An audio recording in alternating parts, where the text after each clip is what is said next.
سورہ رعد کا آغاز ہے۔ قرآن پاک کی ترتیب کے اعتبار سے اس کا نمبر 13 ہے۔ اس میں 43 آیات ہیں اور 6 رکوع ہیں۔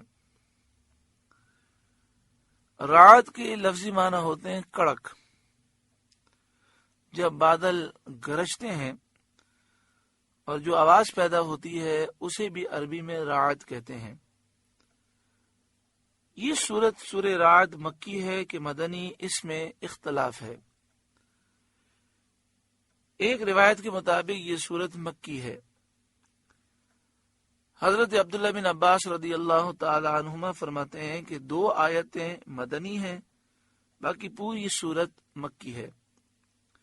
لا یزال الذین کفروا اور یقول الذین کفروا لست مرسلا، ان کا یہ 2 آیتیں جو ہیں یہ ہجرت کے بعد نازل ہوئی، باقی پوری سورت مکہ مکرمہ میں نازل ہوئی۔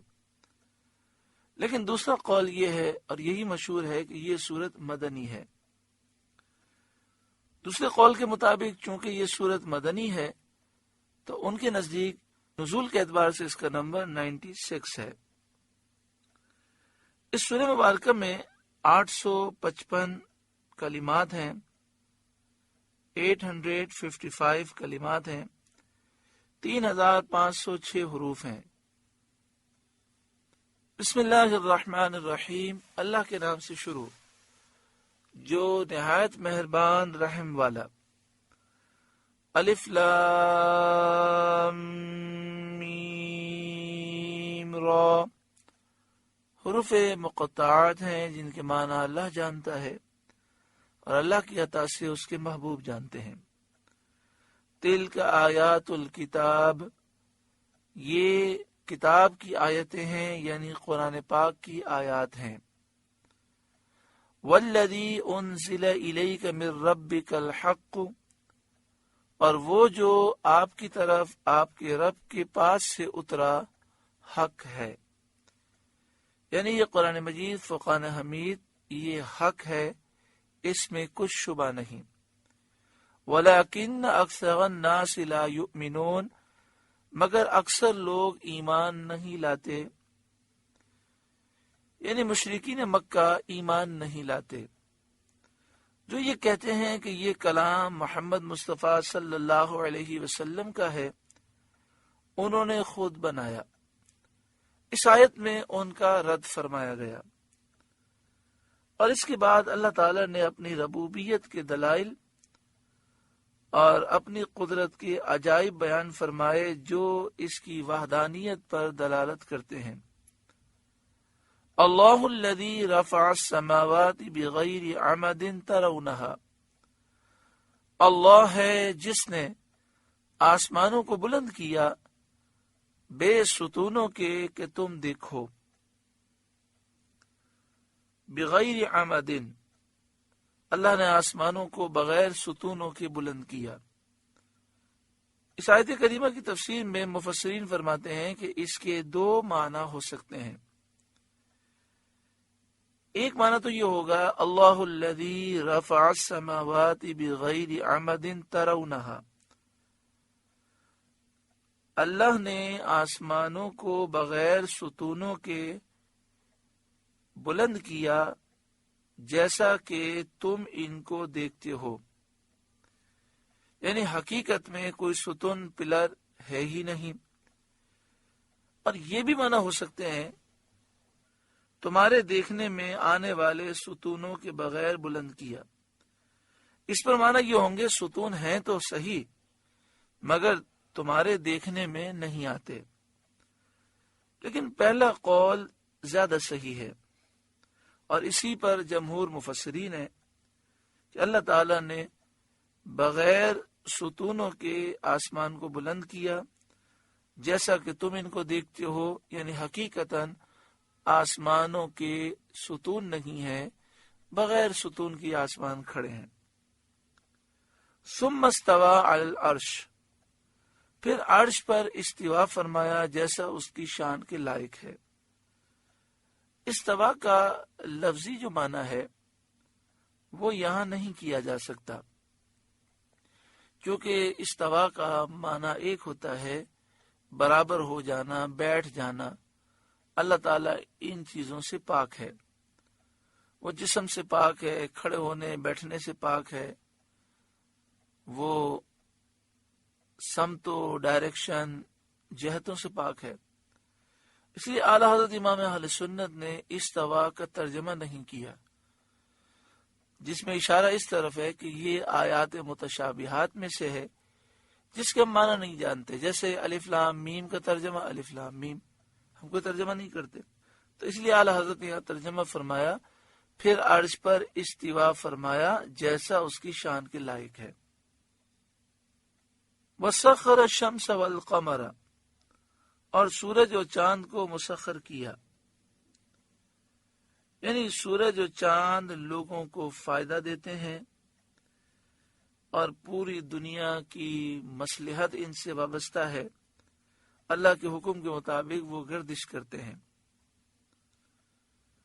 کُلٌّ یجری لأجل مسمى، ہر ایک ٹھہرائے ہوئے وعدے تک چلتا ہے،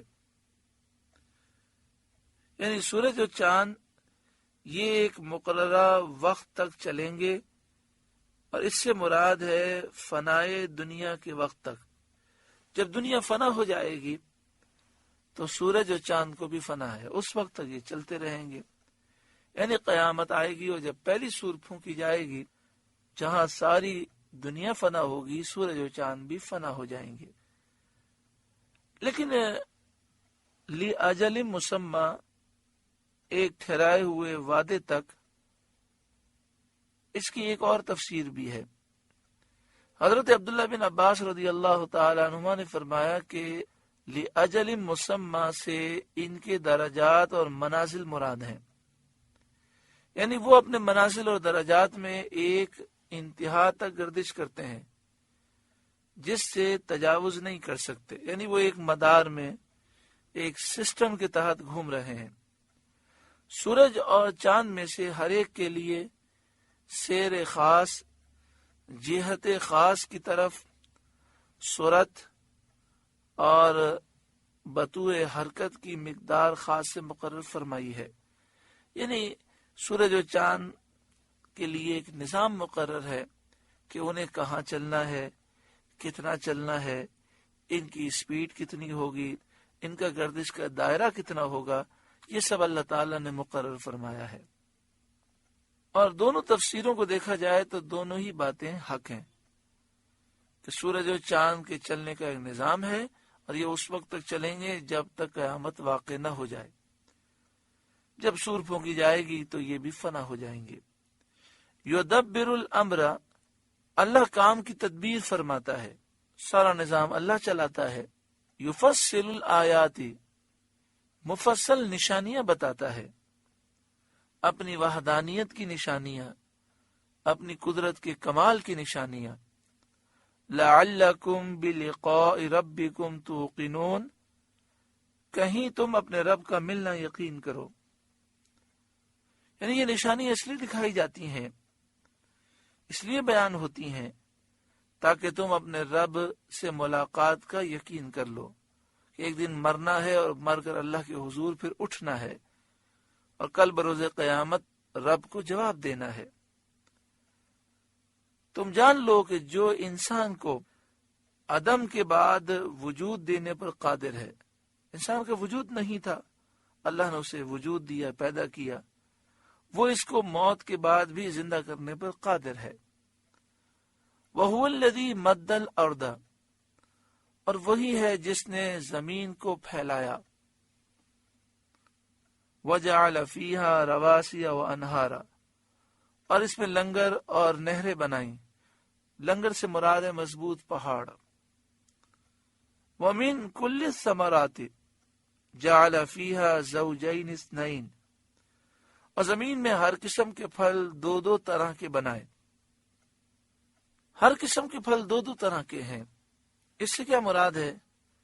تو مفسرین نے فرمایا سیاہ و سفید، کوئی پھل کالا ہے، کوئی سفید ہے، کوئی میٹھا ہے، کوئی کھٹا ہے،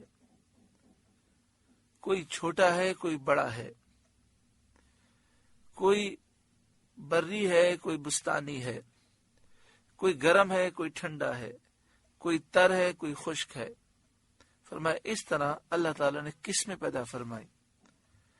یغشی اللیل النہار، رات سے دن کو چھپا لیتا ہے، رات آتی ہے تو دن چھپ جاتا ہے۔ ان فی ذلک لآیات لقوم یتفکرون، بے شک اس میں نشانیاں ہیں دھیان کرنے والوں کو، اس قوم کے لیے نشانیاں ہیں جو غور و فکر کرتی ہے، جو اس بات کو سمجھتے ہیں کہ یہ ساری چیزیں اللہ رب العالمین جو صانع ہے، ساری کائنات کو بنانے والا ہے، جو حکیم ہے، حکمت والا ہے، اس کے وجود پر رہنمائی کرنے والی ہیں یہ ساری چیزیں۔ وَفِي الْأَرْضِ قِطَعٌ مُتَجَاوِرَاتٌ، اور زمین کے مختلف قطعے ہیں، ٹکڑے ہیں، اور ہیں پاس پاس، ایک دوسرے سے ملے ہوئے ہیں۔ ان میں سے کوئی قابل زراعت ہے، کوئی ناقابل زراعت ہے، کوئی پتھریلا ہے کوئی ریتیلا ہے، پوری زمین ایک دوسرے سے ملی ہوئی ہے۔ لیکن آپ دیکھیں زمین میں آپ سفر کریں تو میدانی علاقہ آتا ہے، زمین زرخیز و شاداب ہوتی ہے، پھر پہاڑی علاقہ شروع ہو جاتا ہے، ایسی زمینیں بھی ہیں جہاں پر زراعت نہیں ہو سکتی۔ تو اللہ تعالیٰ نے مختلف قسم کے قطعے آپس میں ملا دیے۔ وَجَنَّاتٌ مِّنْ أَعْنَابٍ، اور باغ ہیں آناب کے، آناب انگوروں کو کہتے ہیں۔ وَزَرْعٌ، اور کھیتیاں، وَنَخِيلٌ، اور کھجور کے درخت۔ اللہ تعالیٰ نے مختلف قسم کے باغات، مختلف قسم کی فصلیں، مختلف قسم کے کھیت، پودے، بیل، درخت، پھل پھول اور بے شمار نعمتیں عطا فرمائیں۔ وَجَنَّاتٌ مِّنْ أَعْنَابٍ، اور باغ ہیں انگوروں کے، وَزَرْعٌ، اور کھیتی، وَنَخِيلٌ، اور کھجور کے درخت، صِنْوَانٌ وَغَيْرُ صِنْوَانٍ، ایک تھالے سے اگے اور الگ الگ، یعنی کھجور کے بعض درخت وہ ہیں جن کی جڑیں ایک ہیں، ان جڑ سے 2 پودے یا 3 پودے نکلے ہیں، اور بعض کھجور کے درخت وہ ہیں جن کے تنے سب کے الگ الگ ہیں۔ صِنْوَانٌ وَغَيْرُ صِنْوَانٍ يُسْقَى بِمَاءٍ وَاحِدٍ، سب کو ایک ہی پانی دیا جاتا ہے، پانی ایک ہے، زمین ایک ہے، لیکن درختوں کو دیکھیں، پودوں کو دیکھیں، بیلوں کو دیکھیں، فصلوں کو دیکھیں، ان کی شکلیں مختلف ہیں، اناج، پھل، میوے مختلف ذائقے کے، مختلف اللہ تعالیٰ نے ان میں توانائیاں پیدا کی، ان کے رنگ مختلف پیدا کیے۔ یسقى بماء واحد، سب کو ایک ہی پانی دیا جاتا ہے۔ وَنُفَضِّلُ بَعْدَهَا عَلَى بَعْدٍ فِي الْأُكُلِ، اور پھلوں میں ہم ایک کو دوسرے سے بہتر کرتے ہیں۔ ایک پھل بڑا خوبصورت پھل ہے، اس کا ذائقہ بہت زبردست ہے، دوسرے پھل کو دیکھیں تو وہ اس سے بھی اعلیٰ ہوتا ہے۔ ان فی ذلک لآیات لقوم یعقلون، بے شک اس میں نشانیاں ہیں عقل مندوں کے لیے۔ حضرت حسن بصری رضی اللہ تعالیٰ عنہ نے فرمایا، اس میں بنی آدم کے قلوب کی ایک تمثیل ہے، لوگوں کے دلوں کی ایک مثال بیان کی گئی کہ جس طرح زمین ایک تھی، اس کے مختلف قطعات ہوئے، کوئی نرم، کوئی زمین کا حصہ سخت، کوئی ریگستانی زمین، کوئی زمین میدانی، کوئی زرخیز و شاداب زمین، کوئی بنجر زمین۔ پھر زمینوں پر آسمان سے ایک ہی پانی برسا. پانی ایک ہے، اس سے مختلف قسم کے پھل پھول بیل بوٹے اچھے برے پیدا ہوئے. اسی طرح آدمی حضرت آدم علیہ السلام سے پیدا کیے گئے. ان پر آسمان سے ہدایت اتری، اس سے بعض دل نرم ہوئے، ان میں خشوع و خضوع پیدا ہوا، اور بعض سخت ہو گئے، وہ لہو و لغو میں مبتلا ہوئے. تو جس طرح زمین کے قطعات اپنے پھول پھل میں مختلف ہیں، اسی طرح انسانی دل اپنے آثار میں، انوار میں، اسرار میں مختلف ہیں. اللہ ہمارے دلوں کو نرم فرمائے، ہمارے دلوں میں خشوع و خضوع عطا فرمائے. رب العالمین قرآن پاک کے نور سے ہمارے سینوں کو روشن و منور فرمائے. وَإِن تَعْجَبْ، اور اگر تم تعجب کرو اے محبوب صلی اللہ علیہ وآلہ وسلم، اگر آپ تعجب کریں کافروں کی تکذیب کرنے سے، یا آپ کو صادق اور امین کہتے تھے، اس کے باوجود وہ آپ کو نبی نہیں مانتے اور آپ کا انکار کرتے ہیں. وَإِن تَعْجَبْ، اور اگر آپ تعجب کریں، فَعَجَبٌ قَوْلُهُمْ أَإِذَا كُنَّا تُرَابًا،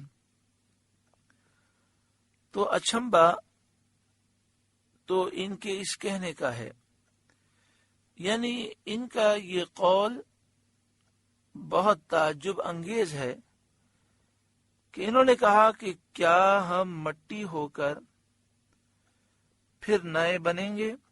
اَإِذَا كُنَّا تُرَابًا أَإِنَّا لَفِي خَلْقٍ جَدِيدٍ، کہ کیا ہم مٹی ہو کر پھر نئے بنیں گے. کافروں نے یہ کہا کہ بڑی عجیب بات ہے، جب ہم مر جائیں گے، مر کر مٹی میں مل جائیں گے. اَإِذَا كُنَّا تُرَابًا، جب ہم مٹی ہو جائیں گے. أَإِنَّا لَفِي خَلْقٍ جَدِيدٍ، کیا بے شک ہم دوبارہ اٹھیں گے ایک نئی پیدائش میں. اور انہوں نے کچھ نہ سمجھا کہ جس نے ابتداءً بغیر مثال کے پیدا کر دیا، ہمارا وجود بھی نہیں تھا اور نہ ہماری کوئی مثال، ہمارا کوئی نمونہ تھا. اللہ تعالیٰ نے بغیر وجود کے ہمیں وجود دیا، بغیر مثال کے ہمیں پیدا فرمایا. تو اللہ تعالیٰ کو دوبارہ پیدا کرنا کیا مشکل ہے. اولئک الذین کفروا بربہم، یہ وہ ہیں جو اپنے رب سے منکر ہوئے. وَأُولَئِكَ الْأَغْلَالُ فِي أَعْنَاقِهِمْ، اور وہ ہیں جن کی گردنوں میں توق ہوں گے قیامت کے دن. وَأُولَئِكَ أَصْحَابُ النَّارِ، اور وہ جہنمی ہیں. ہم فیہا خالدون، انہیں اسی میں ہمیشہ رہنا ہے، وہ اس میں ہمیشہ رہنے والے ہیں. وَيَسْتَعْجِلُونَكَ بِالسَّيِّئَةِ قَبْلَ الْحَسَنَةِ، اور آپ سے عذاب کی جلدی کرتے ہیں رحمت سے پہلے. یعنی یہ مشرکین مکہ یہ جلدی کرتے ہیں کہ جلدی عذاب بھیجیں، جلدی عذاب لے کر آئیں. اور یہ جلدی کرنا بطریق تمسخر تھا، یعنی مذاق اڑانے کے لیے تھا. اور رحمت سے مراد سلامتی اور عافیت ہے، یعنی اللہ تعالیٰ نے عافیت دی ہے، سلامتی دی ہے، مہلت دی ہے، تو یہ چاہتے ہیں کہ یہ مہلت ختم ہو اور اس سے پہلے عذاب آ جائے. وَقَدْ خَلَتْ مِن قَبْلِهِمُ الْمَثُولَاتِ، اور ان سے پہلوں کی سزائیں ہو چکیں کہ ان لوگوں نے بھی رسولوں کو جھٹلایا اور عذاب کا مذاق اڑایا. ان کا حال دیکھ کر ان کافروں کو عبرت حاصل کرنی چاہیے. وَإِنَّ رَبَّكَ لَذُو مَغْفِرَةٍ لِلنَّاسِ عَلَى ظُلْمِهِمْ، اور بے شک آپ کا رب تو لوگوں کے ظلم پر بھی انہیں ایک طرح کی معافی دیتا ہے. یہاں ایک طرح کی معافی سے مراد یہ ہے کہ ان کے عذاب میں جلدی نہیں فرماتا اور انہیں مہلت دیتا ہے. وَإِنَّ رَبَّكَ لَشَدِيدُ الْعِقَابِ، اور بے شک آپ کے رب کا عذاب سخت ہے. یعنی جب اللہ تعالیٰ عذاب فرمائے تو اس کا عذاب شدید ہے. وَيَقُولُ الَّذِينَ كَفَرُوا، اور کافر کہتے ہیں، لولا انزل علیہ آیۃ من ربہ، ان پر ان کے رب کی طرف سے کوئی نشانی کیوں نہ اتری۔ کافروں کا یہ کہنا بہت زیادہ بے ایمانی کا قول تھا۔ جتنی نشانیاں نازل ہو چکی تھیں اور معجزات دکھائے جا چکے تھے، سب کو انہوں نے کل عدم قرار دے دیا، یعنی کہہ دیا کہ کوئی نشانی آئی نہیں ہے۔ یہ انتہا درجے کی نا انصافی اور حق کی دشمنی ہے۔ جب حجت قائم ہو چکے اور ناقابل انکار براہین پیش کر دیے جائیں، ایسی دلیلیں دی گئیں جس کا انکار نہیں کیا جا سکتا، اور ایسے دلائل سے مدعا دعویٰ ثابت کر دیا جائے جس کے جواب سے مخالفین کے تمام اہل علم اور اہل ہنر عاجز آ جائیں، حیران ہو جائیں، اور انہیں ہونٹ ہلانے اور زبان کھولنے کی جرت نہ رہے، ایسی واضح نشانیاں دیکھنے کے بعد اور ایسے واضح معجزات دیکھنے کے بعد یہ کہہ دینا کہ کوئی نشانی کیوں نہ اتری، یہ ایسا ہی ہے کہ کوئی سورج چڑھا ہوا ہو، دن روشن ہو اور وہ دن کا انکار کرے، بلکہ یہ اس سے بھی زیادہ بدتر ہے۔ حقیقت میں یہ حق کو پہچان کر اس سے فرار اختیار کرنا ہے۔ جب کسی دعوے پر مضبوط دلیل قائم ہو جائے، پھر اس پر دوبارہ دلیل قائم کرنی ضروری نہیں رہتی۔ ایسی حالت میں دلیل کو طلب کرنا یہ بغض و عناد ہے، جب تک کہ وہ اس دلیل کو رد نہ کریں۔ تو کافروں کے سامنے جو دلائل دیے گئے، کافر ان میں سے کسی دلیل کو رد نہ کر سکے، تو اب دوسری دلیل کو طلب کرنا واقعی انتہا درجے کی نادانی ہے۔ اگر ہر شخص کہے کہ جو میں دلیل مانگتا ہوں وہ دلیل پیش کی جائے، تو پھر تو نشانیوں کا سلسلہ کبھی ختم نہ ہوگا۔ اللہ تعالیٰ کی حکمت یہ ہے کہ انبیاء کو ایسے معجزات دیے جاتے ہیں جن سے ہر شخص انبیاء کے سچے ہونے کا اور نبی ہونے کا یقین کر سکے۔ اور اکثر ایسا ہوتا ہے کہ معجزات اسی قبیل سے ہوتے ہیں جس میں ان کی امت اور ان کے عہد کے لوگ زیادہ مشق اور مہارت رکھتے ہیں۔ جیسے حضرت موسیٰ علیہ السلام کے زمانے میں جادو اپنے کمال کو پہنچا ہوا تھا۔ اس زمانے کے لوگ جادو میں بڑے ماہر کامل تھے۔ حضرت موسیٰ علیہ السلام کو وہ معجزہ عطا ہوا جس نے جادو کو باطل کر دیا اور جادوگروں کو یقین دلا دیا کہ جو کمال حضرت موسیٰ علیہ السلام نے دکھایا وہ ربانی نشان ہے، جادو سے اس کا مقابلہ ممکن نہیں۔ اسی طرح حضرت عیسیٰ علیہ السلام کے زمانے میں طب، میڈیکل سائنس انتہائی عروج پر تھی۔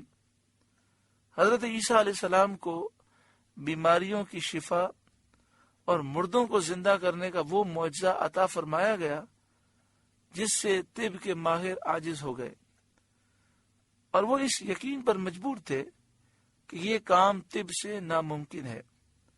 ضرور یہ قدرت الہی کا زبردست نشان ہے۔ اسی طرح سید عالم صلی اللہ علیہ وآلہ وسلم کے زمانے مبارک میں عرب کی فصاحت و بلاغت اوج کمال پر پہنچی ہوئی تھی۔ وہ لوگ خوش بیانی میں پورے عالم پر فائق تھے۔ سید عالم صلی اللہ علیہ وآلہ وسلم کو وہ معجزہ عطا فرمایا گیا جس نے انہیں عاجز اور حیران کر دیا، اور ان کے بڑے سے بڑے لوگ اور ان کے اہل کمال کی جماعتیں قرآن پاک کے مقابلے میں ایک چھوٹی سی عبارت پیش کرنے سے بھی عاجز اور قاصر رہیں۔ قرآن پاک کے اس کمال نے ثابت کر دیا کہ بے شک یہ ربانی عظیم نشان ہے، اور اس کا مثل بنا کر لانا بشری قوت کے امکان میں نہیں۔ اس کے علاوہ نبی اکرم صلی اللہ علیہ وآلہ وسلم نے ہزاروں معجزات پیش فرمائے جنہوں نے ہر طبقے کے انسانوں کو آپ کے سچے نبی ہونے کا یقین دلا دیا۔ ان سارے معجزات کے ہوتے ہوئے کافروں نے یہ کہہ دیا کہ کوئی نشانی کیوں نہ اتری. یہ کس قدر عناد ہے اور حق سے منہ موڑنا ہے. وَيَقُولُ الَّذِينَ كَفَرُوا لَوْلَا أُنزِلَ عَلَيْهِ آيَةٌ مِّن رَبِّهِ، اور کافر کہتے ہیں ان پر ان کے رب کی طرف سے کوئی نشانی کیوں نہ اتری. انما انت منذر، آپ تو ڈر سنانے والے ہیں. وَلِكُلِّ قَوْمٍ هَادٍ، اور آپ ہر قوم کو ہدایت دینے والے ہیں. یعنی آپ اپنی نبوت کے دلائل پیش کرنے اور ایسے معجزات دکھانے کے بعد کہ جن معجزات سے آپ کی رسالت لوگوں پر ثابت ہو جائے، آپ کی ذمہ داری ہے اللہ تعالیٰ کے احکام پہنچانا اور اللہ کا خوف لوگوں کو دلانا. ہر شخص کی طلب کردہ جدا جدا نشانیاں پیش کرنا آپ پر ضروری نہیں. جس طرح پہلے جو ہادی آئے انبیاء علیہ السلام، ان کا بھی طریقہ رہا، وہی آپ کا طریقہ ہے کہ آپ نے دلائل پیش کر دیے، معجزات دکھا دیے، جس سے اس بات کا لوگوں کو یقین ہو گیا کہ آپ سچے نبی ہیں. پھر آپ نے اللہ تعالیٰ کے احکام پہنچائے، اللہ کا خوف دلایا. اب یہ کہتے ہیں کہ جو ہم نے نشانی مانگی وہ کیوں لے کر نہ آئے. تو ہر ایک کی طلب کردہ نشانی دکھانا آپ پر لازم نہیں. سورہ رعد کا پہلا رکوع مکمل ہوا. اللہ رب العالمین اس رکوع کے نور سے ہمارے قلوب کو روشن اور منور فرمائے. آپ سے گزارش ہے کہ قرآن کے اس پیغام کو آگے پہنچا کر ثواب جاریہ حاصل کریں.